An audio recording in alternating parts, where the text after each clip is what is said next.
2세기 중엽부터 3세기 초에 그 초대교회에 한창 박해가 있던 시대에 이집트 알렉산드리아에서 교보로 활동했던 클레멘트라는 교부가 있습니다.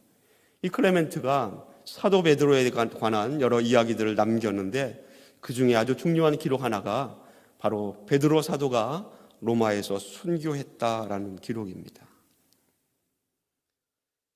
고난이나 박해, 또 죽음의 위기에 있는 그러한 성도들을 향하여서 기록한 성경책, 그것이 바로 베드로 전후서입니다. 베드로 사도가 이 성경 말씀을 기록했을 당시에 초대교회의 상황은 고난과 박해가 또 잡히면 순교하게 되는 그런 죽음의 위기가 늘 공존해 있었던 그런 시대를 살고 있었다라는 것입니다. 그래서 그런지 오늘 본문, 우리 함께 읽었던 본문 말씀에도 4장 7절 말씀에 만물의 마지막이 가까이 왔으니라고 첫 운을 띄고 있습니다. 베드로 사도는 이 말씀을 통하여서 종말 또는 말세적인 정황 속에서 성도가 어떻게 살아야 하는지를 이 말씀을 통하여서 우리에게 권면하고 있습니다. 고난 속에 있는 성도 또는 박해 속에 있는 성도가 어떻게 살아야 하는가? 그것이 오늘 말씀의 주제이기도 합니다. 오늘 본문 말씀 가운데서 사도 베드로는 4가지로 권면을 하고 있습니다. 그 첫 번째는 정신을 차리고 근신하여 기도하라입니다. 그리고 둘째는 뜨겁게 사랑하라입니다. 셋째는 서로 대접하라이며 마지막 4번째는 선한 청지기 같이 서로 봉사하라입니다. 여러분, 마지막 때라고 말하면서 교회가 처한 고난과 박해의 때에 하나님의 이 말씀을 통하여서 전해주신 말씀이 바로 기도, 사랑, 대접, 그리고 봉사입니다.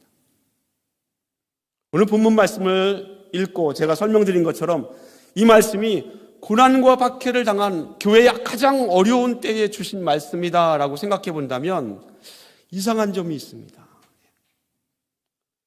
여러분, 박해의 때가 어떤 시기입니까? 로마가 박해할 때는 잡히면 고문을 당하거나 아니면 십자가에서 순교하는 것이 당연히 되었던 그런 시대입니다.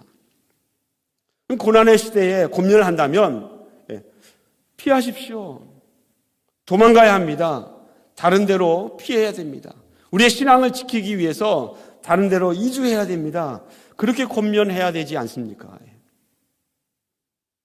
그런데 베드로는 그런 권면이 아닙니다. 가만히 생각해 보면 오늘 본문에 등장하는 기도하라, 사랑하라, 대접하라, 그리고 봉사하라 이런 말들은요, 교회가 가장 부흥할 때에 뜨겁게 부흥하고 막 성도들이 늘어날 때에 당연히 교회에 많이 보이는 행동들이 바로 이런 것들 아닙니까? 기도가 풍성하고 사랑이 풍성하고 대접이 자연스럽고 막 봉사가 왁작지껄하게 일어납니다. 교회가 막 부흥할 때에 일어났던 현상들입니다. 그런데 베드로는 그렇게 생각하지 않고 오히려 정반대로 교회가 가장 어려운 시기에 성도들이 막 흩어지고 잡혀서 죽고 순교하는 그 시기에 그 어려운 때에 기도하십시오. 사랑하십시오. 대접하십시오. 봉사하라고 권면하고 있다라는 것입니다. 오늘 이 시간에 함께 나눌 말씀은 이 4가지 권면 가운데서 두 번째에 해당하는 뜨거운 사랑에 대해서만 우리 하나님의 말씀을 나누고자 합니다.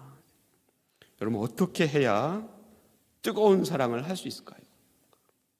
어떻게 해야 뜨거운 사랑을 할 수 있을지. 아마 여러분에게도 한두 번쯤은 이렇게 뜨겁게 사랑했던 그런 시절이 있을 것입니다. 오늘 보니까 교회에 오랜만에 나오신 성도님도 있고요, 처음 교회에 오신 성도님도 있습니다. 또 부부가 이렇게 앉아있는 성도님들도 계십니다. 그러면 뜨겁게 사랑했기 때문에 결혼하지 않았습니까? 그렇죠. 아마 여러분에게도 뜨겁게 사랑했던 그 시절이 있었을 것입니다. 저에게도 그런 추억이 있습니다. 제가 청년의 때에 한 여자 청년에게 아주 푹 빠졌던 그런 때가 있었습니다. 청년부에서 여름에 수련회를 갔는데 그의 여름의 수련회 장소가 전라남도 고흥군에 있는 아주 작은 사슴 모양의 섬이라고 하는 소록도로 수련회를 갔습니다. 지금이야 2009년에 완전히 개통된 소록대교를 통하여서 차를 타고 들어가지만 그 당시에 제가 청년회 때에는 배를 타고 들어가야 했습니다. 소록도에는 한센병 환자들이 살고 있습니다. 옛날에는 문둥병, 나병으로 불리우는 병입니다. 청년들이 그곳에 찾아가서 한센병 환자들 중에서 전염성이 없는 분들과 함께 예배하고 그들의 가정을 방문하여서 또 필요한 것들을 돕고 교제하는 시간들을 봉사활동들을 하는 것입니다.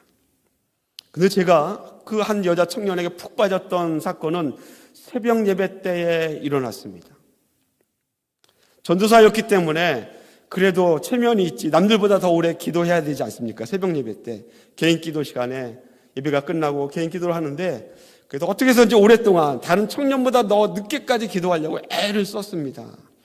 한참 기도한 다음에 이쯤이면 제가 제일 마지막까지 기도하겠지 하고 기도를 마치고 나오려고 하는데 가만히 들어보니까 저 앞에서 깜깜한 저 교회 안에서 누군가가 더 기도를 하고 있습니다. 그것도 얼마나 통곡하면서 기도하는지 좀 멀리 떨어져 있는 제가 듣기에도 민망할 정도로 기도를 하는 겁니다. 그 청년이 아직 기도를 끝나지 않았으니까 저도 더 기도를 해야 되잖아요. 가만히 앉아 있는데 점점점 해가 비치며 날이 밝아오니까 어두운 교회를 비추게 되니까 그 여자 청년이 누구인지 눈에 점점 보이기 시작합니다. 날이 밝아와서 누군지 눈에 보였습니다. 그래서 눈에 깜짝 놀랐습니다. 왜냐하면 그 여자 청년은 이 청년들 사이에서도 바늘로 찔러도 바늘이 들어가지 않을 정도로 이 센 캐릭터로 알려진 청년이었기 때문에 그렇습니다. 평소에 교회 생활 가운데서 그 여자 청년의 후배 가운데 남자이건 여자이건 혼나지 않았던 청년이 없습니다. 여자라면 눈물까지 흘린 청년들이 한두 명이 아닙니다. 그런데 이 청년이 기도를 해도 눈물 한 방울 흘리지 않았을 것 같은 청년이 통곡하며 기도를 하니 그 순간 제 마음이 그냥 와르르 무너져 내리는 거죠. 마음이 와르르 무너져 내리니까 그 청년이 너무너무 예뻐 보이는 겁니다. 그럼 어떻게 되죠? 가슴에 콱 와 박히는 거죠. 예수님께서 마태복음 5장 28절 말씀에 여자를 보고 음욕을 품는 자마다 마음에 이미 간음하였다라고 그랬는데 전도사가 그 말씀을 어긴 셈이 되는 것입니다. 그나마 참으로 다행스러운 것은 제가 그 여자 청년과 결혼해서 살고 있습니다. 여러분에게도 이런 경험들이 한두 번쯤은 있지 않습니까? 정말 뜨겁게 사랑했던 것. 아까 질문 가운데 어떻게 해야 뜨겁게 사랑할 수 있습니까? 라는 질문이 있었는데 제가 이 간증 가운데 이미 말씀을 드렸습니다. 뜨겁게 사랑하기 위해서는 내가 사랑해야 하는 대상이 내 마음속에 깊이 와서 박혀야 합니다. 사람을 사랑하려면 그 사랑의 대상이 내 마음에 콱 들어와야 되고요. 깊이 들어와야 합니다. 마치 내 마음속에 이 돌 같은 내 마음에 돌에 글자를 새기듯이 새겨져야 그래야 뜨겁게 사랑하는 것이 시작된다라는 것입니다. 오늘 말씀의 제목이 뜨겁게 사랑하라입니다. 영어 제목에 보니까 Love each other deeply라고 했습니다. 깊게 사랑하라. 누구를 사랑해야 하든지 깊이 그 사랑의 대상이 내 마음속에 와 들어와야 뜨겁게 사랑할 수 있다라는 것입니다. 여러분, 예수 그리스도가 여러분 마음속에 아주 깊이 들어와 계시기를 예수님의 이름으로 간절히 축원을 드립니다. 오늘 본문에 보니까 8절 말씀에 오늘 뜨겁게 사랑하는 것, 그 사랑의 스타일을 종류를 캐릭터를 오늘 설명하고 있습니다. 오늘 본문 8절에 보니까 이렇게 기록되어 있습니다. 무엇보다도 뜨겁게 서로 사랑하라 라고 말씀하고 그 다음 하반절에 사랑은 허다한 죄를 덮느니라 라는 것입니다. 뜨거운 사랑이 어떤 사랑인지 성경이 표현하고 있다라는 것입니다. 그 사랑은 바로 허다한 죄를 덮는 사랑, 그것이 바로 뜨거운 사랑입니다. 만약 세상 사람의 기준의 눈에서 통용되는 뜨거운 사랑이라고 한다면 물불 가리지 않는 사랑, 좌로나 우로나 치우치지 않고 직진하는 사랑, 불같은 사랑, 아니면 지나치게 육체적인 사랑, 또는 상대방의 단점이 있음에도 불구하고 눈에 막 이렇게 비늘이 씌워져서 아무것도 안 보이는 겁니다. 좋은 것만 보이는 거죠. 그런 것들을 뜨거운 사랑이라고 종종 세상 사람들은 말하곤 합니다. 그런데 오늘 본문에서 성경이 말하는 뜨거운 사랑은 다른 것 같습니다. 무엇입니까? 성경이 말하는 뜨거운 사랑은 허다한 죄를 덮어주는 사랑. 단점이 보이고 죄가 보입니다. 그런데 성경이 말하는 뜨거운 사랑이란 그러나 그 죄나 단점을 드러내지 않는 사랑, 그것이 성경이 말하는 뜨거운 사랑입니다. 상대방을 정죄하며 상처를 주지 않습니다. 상대방의 죄를 꼬집어 지적하지도 않습니다. 그냥 덮어줍니다. 근데 상대방의 죄를 덮어주는데 억울해서 덮어주는 것이 아니라 덮어주었는데도 전혀 억울하지 않습니다. 꺼리끼지 않습니다.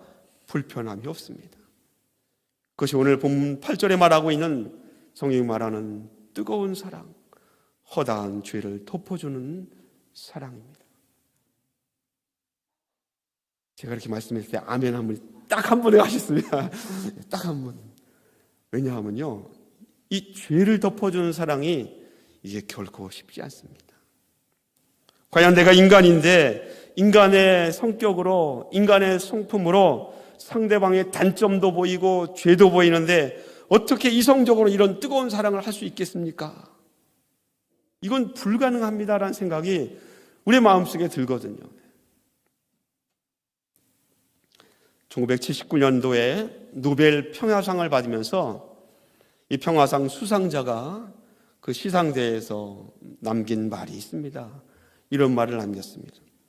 배고프고 벌거벗고 집이 없으며 신체에 장애가 있고 눈이 멀고 질병에 걸려서 사회로부터 돌봄을 받지 못하고 거부당하며 사랑받지 못하며 사회의 짐이 되고 모든 이들이 외면하는 사람들의 이름으로 이 상을 기쁘게 받습니다. 내가 무언가를 했기 때문에 이 상을 받는 것이 아니라 이러한 연약하고 불쌍하고 헐벗은 사람, 이 사람들의 이름으로 이 상을 받는다라고 말을 남겼습니다. 그 사람은 바로 인도의 성녀 마더 테레사입니다. 그럼 이렇게 생각을 해볼 수 있습니다. 테레사 소녀 정도 돼야 다른 사람의 허물도 덮어주고 죄도 개의치 않고 외모를 보지 않고 진심을 담아서 섬길 수 있지 않을까. 이 정도 되는 사람이야 목사님 뜨겁게 사랑할 수 있지 않습니까? 나는 보통 사람입니다. 나는 이런 사랑할 수 없습니다. 혹시라도 그런 마음이 들어지는 사람이 있다면 오늘 말씀을 통하여서 뜨거운 사랑을 할 수 있는 용기를 가졌으면 좋겠습니다. 사랑하는 성도 여러분, 우리는 뜨거운 사랑을 할 수 있습니다. 믿습니까? 네. 왜냐하면 모든 그리스도인들은 뜨겁게 사랑할 수 있는 존재들이기 때문에 그렇습니다. 이것이 성경의 선언이고 성경의 선포입니다. 우리는 뜨겁게 사랑함으로 다른 사람의 허다한 죄를 덮어줄 수 있는 존재, 그 존재가 바로 성도이며 그리스도인입니다. 그 이유가 왜냐하면 뜨겁게 사랑할 수 있는 방법을 우리가 예수님으로부터 이미 배웠기 때문에 그렇습니다. 믿습니까? 어떻게 이렇게 뜨겁게 사랑할까? 이 방법을, 이 노하우를 예수님이 우리에게 보여주셨고 예수님으로부터 배웠다라는 것입니다. 주님이 가르쳐주신 뜨겁게 사랑하는 방법 무엇입니까? 내게 주님이 가르쳐 주신 그 사랑의 방법, 그 방법은요, 내가 죄인이구나, 나는 죄인이었구나라는 그 인정에서부터 사랑할 수 있는 방법이 시작됩니다. 적어도 내가 그리스도인이라면, 적어도 내가 성도라면 내가 죄인이었구나라는 이 고백에서부터 뜨겁게 사랑할 수 있는 것이 시작된다라는 것입니다. 바로 이 죄의 문제에 대해서 로마서 3장 9절과 10절 말씀에 이렇게 기록하고 있습니다. 그러면 어떠하냐? 우리가 나으냐? 결코 아니라. 유대인이나 헬라인이나, 이 말씀은 이방 사람들이나 이스라엘 사람들이나 다 죄 아래에 있다고 우리가 이미 선언하였느니라. 기록된 바 의인은 없나니 하나도 없다라고 기록하고 있습니다. 모든 사람이 죄라는 것이, 죄인이라는 것입니다. 계속된 말씀에 로마서 3장 23절 말씀은 우리가 잘 아는 말씀을 이렇게 남기고 있습니다. 모든 사람이 죄를 범하였음에 하나님의 영광에 이르지 못하였다. 내가 죄인이구나, 이 사실을 인정해야 거기서부터 뜨거운 사랑을 할 수 있는 첫 출발, 첫 발자국을 뗄 수 있다라는 것입니다. 더 놀라운 사실은요, 하나님 내가 죄인입니다라는 그 고백을 하면 무언가 이제 음성이 들리기 시작합니다. 제가 신비주의로 말씀드리는 것이 아니라 내가 죄인입니다라는 사실을 하나님 앞에 정말로 진실로 고백할 때에 어떤 음성이 들려지는가 하면 하나님께서, 예수님께서 내가 너를 사랑한다라는 그 음성이 들려집니다. 나의 모든 죄, 내가 갖고 있었던 허다한 죄를 덮어주는 그 음성, 내가 너를 사랑하였다라는 주님의 음성은 어디서부터 시작됩니까? 내가 죄인입니다라는 그 고백에서부터 시작된다라는 것입니다. 예수님은 우리에게 내가 너를 사랑한다는 그 사실을 보여주지 않았습니까? 십자가에서 자기 생명을 내어 놓음으로 우리에게 보여주셨습니다. 예수님이 나를 얼마나 사랑하는지 그 사랑을 깨닫지 못하면, 그 사랑을 내가 깨닫지 못하면 정말로 안타깝게도 어떤 것이 뜨거운 사랑인가를 우리가 배울 수 없다라는 것입니다.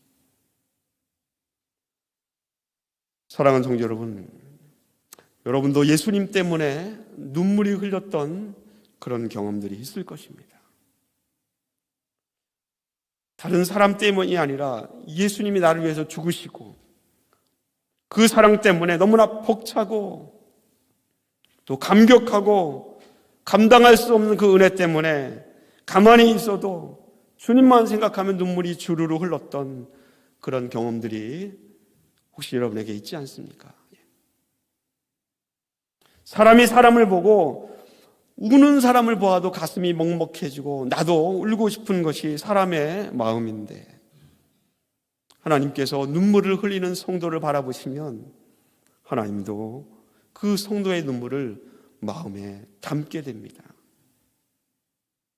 그래서 시편 기자는 성도의 눈물, 그 성도가 특별히 하나님의 아들 예수 그리스도께서 그 예수님의 십자가의 사랑을 깨닫고 흘리는 눈물이라면 하나님은 그 눈물을 결코 외면할 수 없을 것입니다.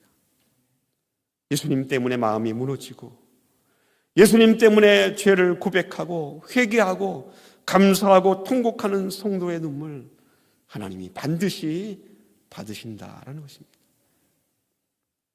그래서 시편의 저자는 시편 126편 5절과 6절에 이렇게 기록하고 있습니다.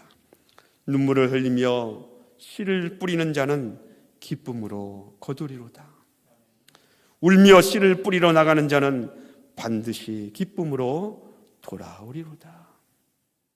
이 말씀은 농사꾼의 그러한 상황을 비유하여서 기록된 말씀이지만 더 나아가서 이 말씀은 하나님 앞에 솔직하게 자신을 내어놓고 기도하는 성도의 마음을 고스란히 표현하고 있습니다. 사랑하는 성도 여러분, 어떻게 우리가 뜨겁게 사랑할 수 있습니까?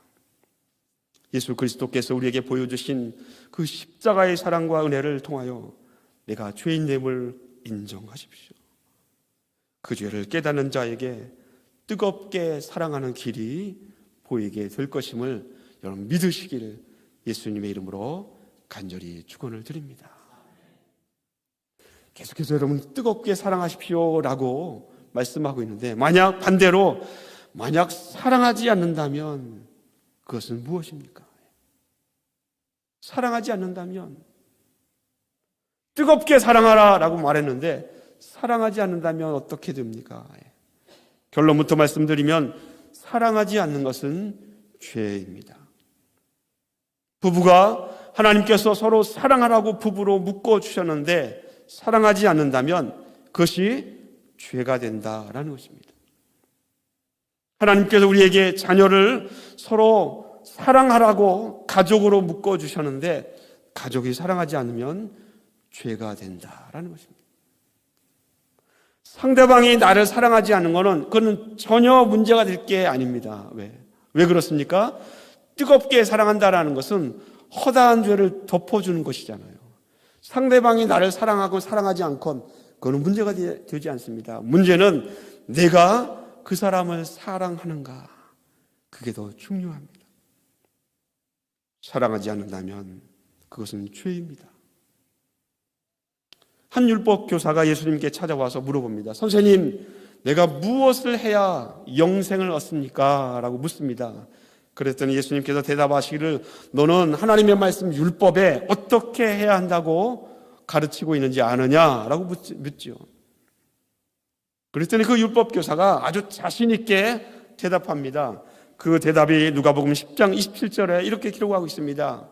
대답하여 이르되 내 마음을 다하며 목숨을 다하며 힘을 다하며 뜻을 다하여 주 너의 하나님을 사랑하고 또한 내 이웃을 내 자신과 같이 사랑하라 하였나이다. 와, 이 대답은 최고의 명답입니다. 그렇죠? 최고의 명답.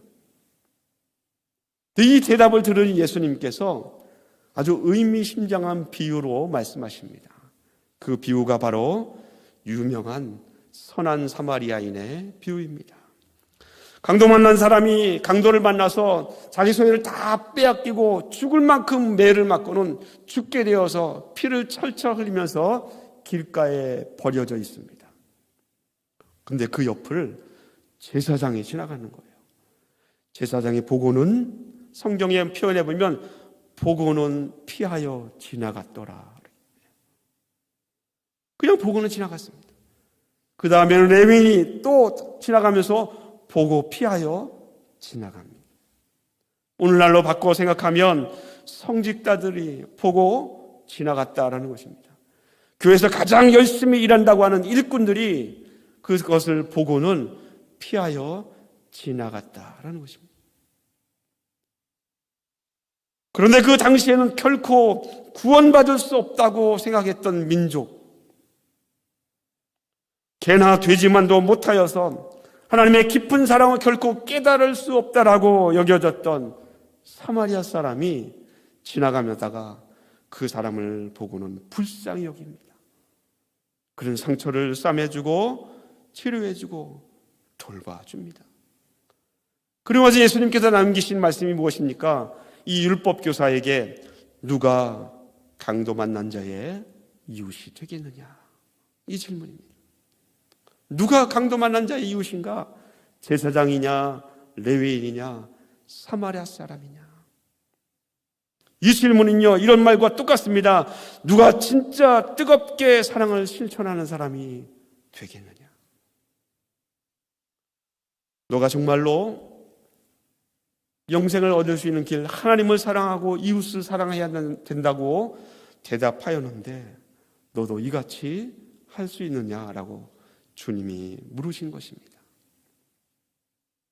근데 이 선한 사마리아인의 비유 가운데 너도 이같이 하라라고 주님이 말씀하시는데, 저는 이 말씀 가운데 또 하나의 주님이 말씀하시는 하나의 진리를 발견하게 됩니다.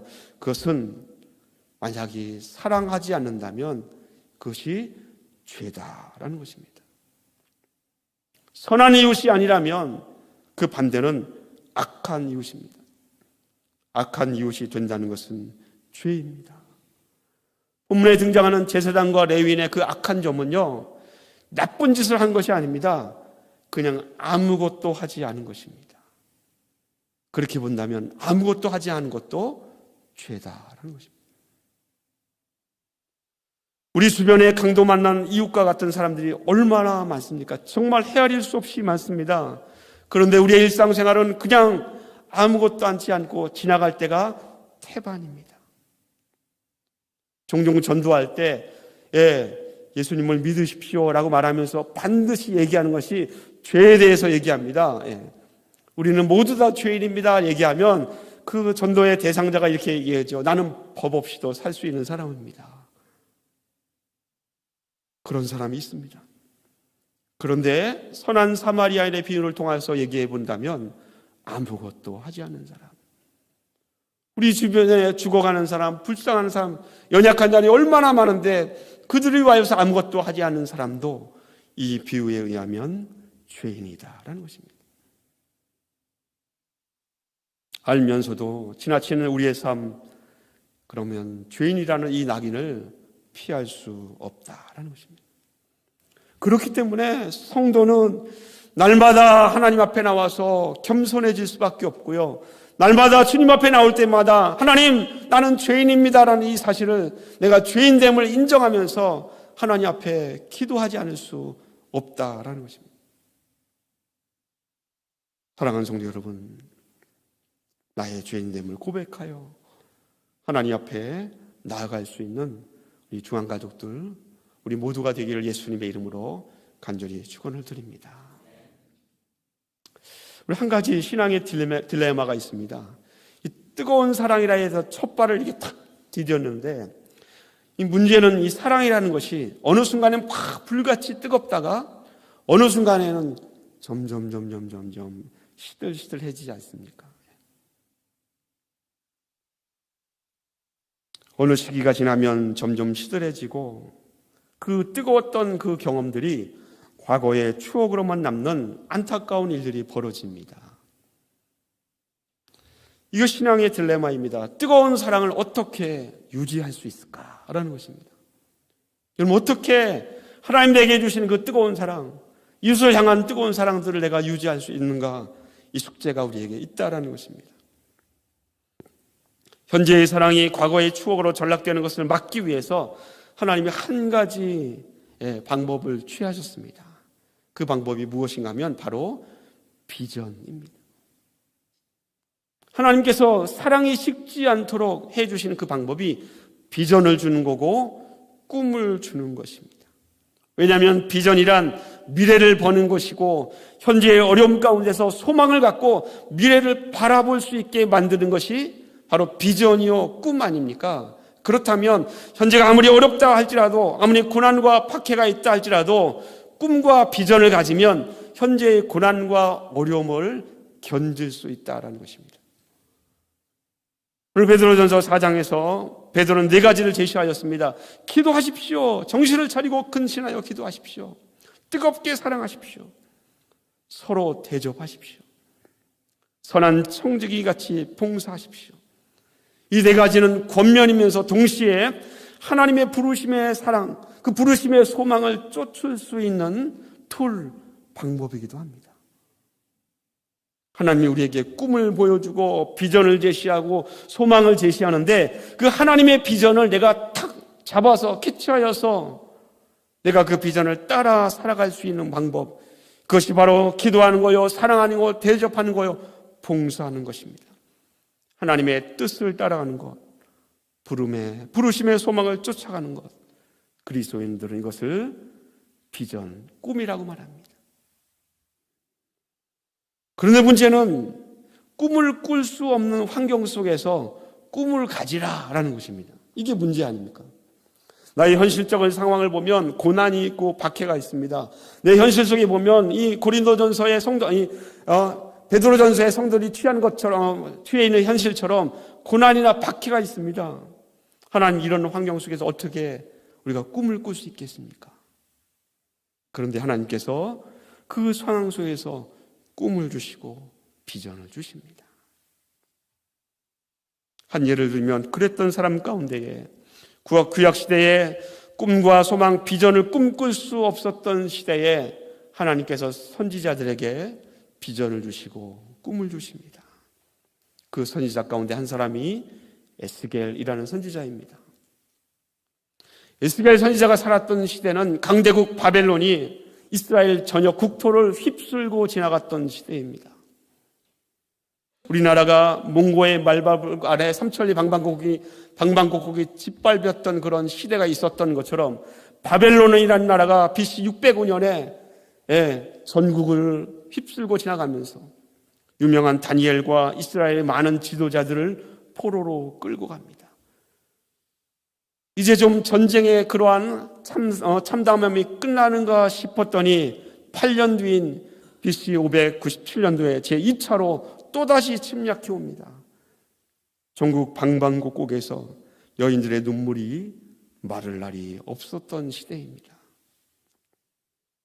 그런데 그 시대에 하나님께서 에스겔 선지자에게 주었던 메시지가 뭔가 하면 내가 이스라엘 나라를 멸망할 수밖에 없다라는 메시지입니다. 멸망할 수밖에 없다. 이스라엘 백성들의 죄를 조목조목 지목하면서 내가 이 백성들을 멸망을 시킬 수밖에 없다라는 것입니다. 이런 절망의 또 고통의 상황 속에서 하나님께서 에스겔에게 멸망을 선포하면서 한 가지 꿈을 주십니다. 비전을 주시는 거죠. 그 비전이 바로 에스겔서 37장에 기록되어 있습니다.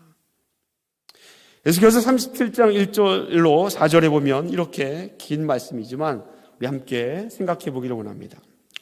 여호와께서 권능 가운데 내게 에스겔에게 임재하시고 그의 영으로 하나님의 영으로 나를 데리고 가서 골짜기 가운데 두셨는데 거기 뼈가 가득하더라. 그게 뭡니까? 지금 죽은 뼈들이 가득한 그 골짜기에 환상 가운데 에스겔을 데려가는 것입니다. 에스겔을 그 뼈 사방으로 지나가게 하시기로 본즉 그 골짜기 지면에 뼈가 심이 많고 아주 말랐더라. 뼈가 바싹 말랐으니까 오래된 마른 뼈들입니다.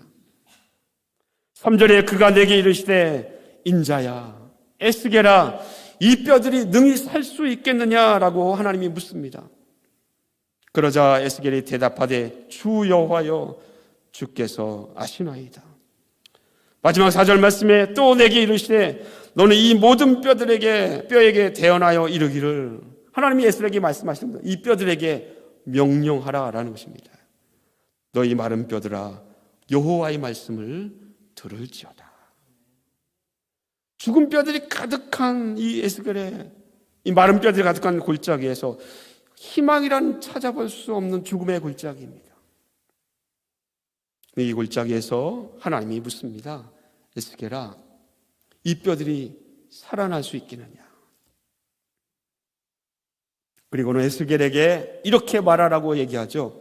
너희 마른 뼈들아, 하나님의 말씀을 들어라. 하나님의 명령을 에스겔이 차례차례 선포하자 뼈 위에 힘줄이 생기고요. 힘줄 위에 살이 돋고요. 그리고 피부가 덮여집니다. 그리고 뼈와 뼈마디가 어긋나서 맞춰지고요. 그리고 나서 에스겔 선지자에게 하나님께서 37장 9절에 이렇게 선포하라고 명령합니다. 9절 말씀에 생기야 사방에서부터 와서 이 죽음을 당한 자에게 불어서 살아나게 하라. 이 명령이 떨어지자 어떻게 되었습니까? 그 마른 뼈가 살아나서 사람이 되어 여호와의 군대가 되었다라고 말씀하고 있습니다. 여러분, 어떻게 뜨거운 사랑을 유지할 수 있을까? 이 말씀 가운데 담겨 있습니다. 하나님께서는 절망이 짙게 들여온 이스라엘 백성들에게 미래가 회복될 것임을 비전을 통하여서 꿈을 통하여 보여주십니다.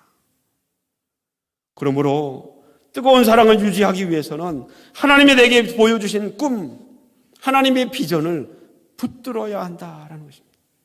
그 꿈을 붙들어야 그 뜨거운 사랑을 유지할 수 있다라는 것입니다. 사랑하는 성도 여러분, 하나님께서 우리에게 주신 그 비전을 붙드십시오. 우리는 다음 세대를 아주 중요하게 생각합니다. 인구 분포에 따르면 다음 세대는 점점 줄어듭니다. 인구학자들이 통계를 낸 2050년대에 최대 전 세계 인구 가운데 가장 많은 대다수를 차지하는 세대는요, 바로 60대입니다. 그리고 둘째가 70대, 세 번째가 50대입니다. 2050년대에 60대가 전 세계 인구의 최고라는 것입니다. 10대, 10살 미만, 90대하고 비슷합니다. 10대 중고등부 청소년 현저하게 적습니다. 밑에서 두 번째입니다. 우리는 다음 세대를 걱정합니다. 그런데 하나님께서 이 마른 뼈와 같은 다음 세대가 다시 예배의 자리로 돌아올 수 있을까 걱정하는데 하나님께서 돌아올 수 있다라고 우리에게 말씀해 주십니다. 만약 예수겔에게 마른 뼈의 환상을 통하여서 일어나라, 여호와께서 생기를 불어넣으면 일어나서 여호와의 군대 마하나임이 된다라는 것처럼 이들에게 하나님의 생기가 불어지면 그들도 일어나서 하나님께 나올 수 있는 소망이 있는 세대가 될 수 있다라고 하나님 말씀하십니다. 뜨거운 사랑, 그 허다한 죄를 덮어주며 그 허다한 죄 가운데 그 영혼을 사랑하는 그 뜨거운 사랑을 저와 여러분 모두에게 하나님께서 주신 은혜 가운데 소유하기를 예수님의 이름으로 간절히 축원을 드립니다. 여러분, 비전을 잡으셔야 됩니다. 꿈을 가져야 됩니다. 그리고 하나님이 주신 그 비전 가운데 내게 주신 사명, 내가 무슨 일을 해야 할 것인가를 붙들어야 합니다. 히브리서 기자는 이것을 이렇게 결론으로 표현하고 있습니다. 히브리서 10장 23절에 약속하신 이는 미쁘시니 우리가 믿는 도리의 소망을 움직이지 말며 굳게 잡으라 라고 말씀하고 있습니다. 성도 여러분은 믿는 자의 소망은 하나님의 비전, 하나님의 소망과 일치합니다. 이 소망, 이 비전을 굳게 잡아야 뜨겁게 사랑할 수 있는 것이 끝까지 유지되는 복된 성도가 될 수 있습니다. 말씀의 결론을 맺습니다. 뜨겁게 사랑해야 됩니다. 그러기 위해서는 하나님을 사랑하고 이웃을 사랑해야 되는데 이것이 어디에서 출발한다고요? 그리스도 예수의 그 은혜와 사랑, 십자가의 그 사랑 안에서 내가 죄인 되었구나라는 사실을 인정하는 것에서 이 사랑이 출발됩니다. 나의 죄인됨을 고백할 때에 그때에 주님께서 내가 너를 사랑한다라는 그의 주의 음성이 내 마음속에 깊이 새겨지게 됩니다. 속삭이는 주의 음성을 그제서야 듣게 된다라는 것입니다. 더 나아가서 이 뜨거운 사랑을 식지 않기 위해서 여러분 하나님의 꿈, 하나님의 소망을 붙드십시오. 이 소망을 붙들면, 이 비전을 붙들면 마른 뼈가 가득한 죽음과 절망의 골짜기에서 하나님께서 그 상황을 역전시켜서 죽은 자들을 하나님께서 일으켜 세우시고 여호와의 생기를 불어넣으셔서 여호와의 군대 마하나임이 되게 하신 것처럼 우리를 일으켜 세우셔서 하나님의 사람으로 쓰실 수 있도록 이 세상의 빛을 발하는 빛과 같은 사람으로 저와 여러분을 사용할 수 있는 놀라운 역사가, 하나님의 손의 역사가 우리 가운데 분명하게 일어날 것을 믿으시기를 예수님의 이름으로 간절히 축원을 드립니다. 기도하겠습니다.